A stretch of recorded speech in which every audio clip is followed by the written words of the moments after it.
तिरटे ग्रामपंचायत अंतर्गत मौजे मोहपाडा येथे सुरू असलेल्या केटी बंधाऱ्याच्या दुरुस्ती कामावरून निर्माण झालेला वाद चिघळला असून निकृष्ट दर्जाच्या कामामुळे प्रशासनाला अखेर हस्तक्षेप करावा लागला।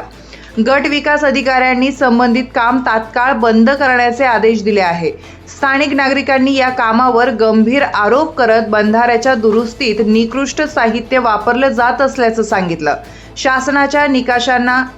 शासनाच्या निकषांना डावलून काम होत असल्याने तात्काळ चौकशीची मागणी करण्यात आली।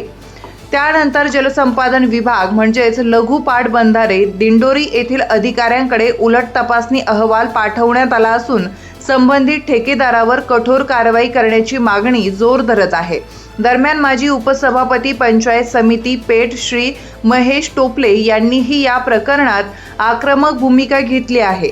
सदर ठेकेदाराला पाठीशी घालण्याचा प्रयत्न झाल्यास संबंधित अधिकाऱ्यांचं प्रमोशन थांबवावं असा इशारा त्यांनी दिलाय। यासोबतच पेठ तालुक्यातील इतर विकास कामांबाबतही धक्कादायक आरोप समोर आले आहे। एका रस्त्यावर 2 रस्ते दाखवून निधी काढणं, बंधाऱ्याच्या दुरुस्त्यांमध्ये अनियमितता, वनतळे कामांमध्ये त्रुटी, पीसीसी न करता फरशी बसवणं तसेच शासनाच्या निकषांना बगल देत वैयक्तिक शेतांकडे लक्ष वळवणं असे बोगस प्रकार होत असल्याचा आरोप करण्यात आलाय। या सर्व कामांचा पंचनामा लवकरच माध्यमांद्वारे समोर आणला जाणार असल्याची माहिती महेश टोपले यांनी दिली आहे। दोषींवर कठोर कारवाई न झाल्यास आंदोलन छेडण्याचा इशाराही देण्यात आला असून तालुक्यातील विकास कामांवरील भ्रष्टाचाराचा मुद्दा आता अधिकच तापण्याची शक्यता आहे।